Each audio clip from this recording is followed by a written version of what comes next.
During COVID-19, customers are nervous. They're going through a range of emotions just like everyone is. The world is changing rapidly. What they feel safe and unsafe about is changing almost every day. The requirements for their life are changing every day. One day they go to work every day. The next day they're a stay-at-home school mom, plus they're the chauffeur, plus they're trying to work from home, plus the dads are now working from home, trying to find a place where it's quiet, where they can focus. They're taking care of the kids. The babysitters can't take the kids. There are changes everywhere. If you're a millennial, if you don't have a family yet, it's still changing like crazy for you. Every day, all the requirements for the places that you work, what you can and can't say online, all of those things are changing. What you're allowed to go attend, even if you're allowed to go inside or outside or where you can be. It is a crazy world we're living in. And right now, customers need to feel safe.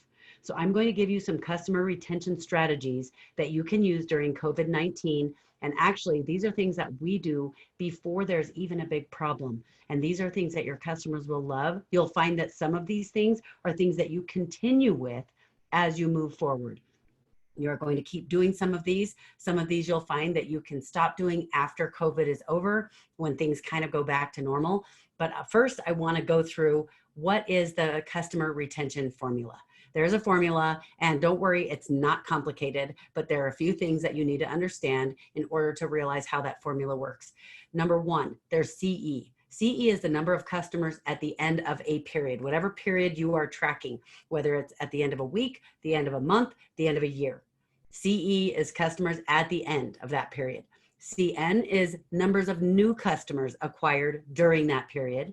And CS is number of customers at the start of the period. So in the equation, it's just standard to calculate this equation, and this is how it works. Your customer retention rate equals CE, customers at the end, minus the number of new customers required, or the number of new customers that you attained, and it's divided by CS, the number of customers at the start of the period. Then you times that times 100.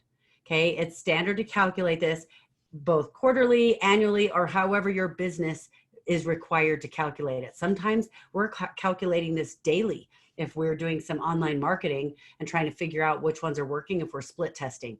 So I'm going to give you 8 strategies that you can use that will help you to create better customer retention, who will help your customers feel safe and solid during COVID-19. Number 1, pivot your products and services as needed. You might have been doing the same thing for a long time and it's been working, and it's been working perfectly. Everyone loves it. Everyone wants to keep it that way. It's been making you good profit, but you know what? That may not matter right now. You need to pivot as necessary. There's a great way to stand out among your competitors, and it is this. While this time is happening, don't treat it like you're just going to do a few minor tweaks, because that's all that's necessary. Do the things that your customers will love. Go over the top and do extra. Number 2, offer virtual products or services. When you pivot your products or your services so that they're online, you need to transition to make it easier for them. They've got to go online. Sometimes the ones who don't have to go online are a little bit fearful, so they want to go online. It doesn't matter what you feel, doesn't matter what you think. What matters is what your customer needs. So offer virtual products and services. For example, hairstylists have started offering virtual services over video chat. They're walking their clients through do-it-yourself haircuts. Who would have ever thought? Because normally a hairstylist wouldn't do that. They're thinking that will take my business away. But think about what we do in business.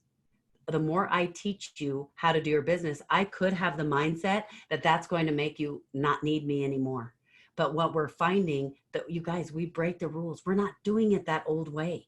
The more you help your people do it on their own and become independent, help them fly, then they come back to you when they need the next thing. Number 3, create helpful content. Don't just put content out there just to put it out. We're doing batching. We are putting lots of content out, but you want to know what?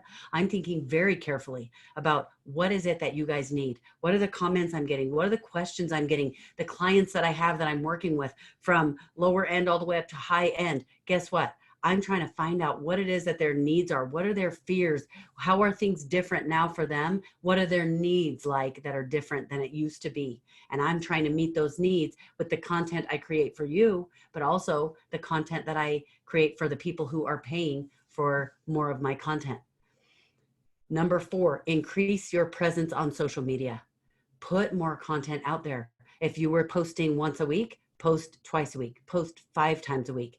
Stay within the bounds that you have set for yourself to make sure that your priorities are being met. But for those of you who want to go crazy with your business, you need to be posting 5 to 6 times a week, period. And make sure that it's valuable content that they absolutely can use to help themselves in their business, in whatever the target niche is that you work in. Number 5, add a personal touch. A lot of people think they're adding a personal touch right now because COVID is going on. And what's happening is they're thinking, oh no, how do we work with our customers differently? Just because you are pivoting to take care of the way things are during COVID-19, that doesn't mean it's a personal touch. A personal touch is when you go the extra mile. You add the handwritten note. You do the things, add the steps that will help them feel cared about. Number 6, incentivize purchases. There are so many ways we can incentivize purchases. Maybe you haven't had to utilize as many. Maybe you've been able to be more laid back about that. But you can incentivize returning customers through a lot of different ways. You can do free gifts, gift cards, trials, or discounts.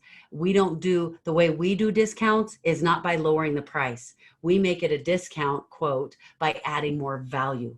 We add more value. So the price is the same, but you know what? Because you're having a hard time right now during COVID, normally this is what our package is and this is what it costs. But for right now, we're adding two whole trainings. One is all about how to navigate your business through this COVID crisis. Do you see what that looks like? I'm adding things that are exactly what they need. And they're thinking, okay, I can move forward. Number 7, use contests to increase the customer feedback, to increase engagement, to increase purchases. You want to get people engaged, but it's not just getting them engaged, because that's kind of what's in it for me. What's in it for them during the engagement?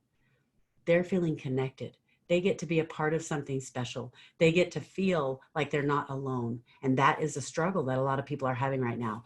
And number 8, ask your customers about their experience and then adjust based on what they tell you.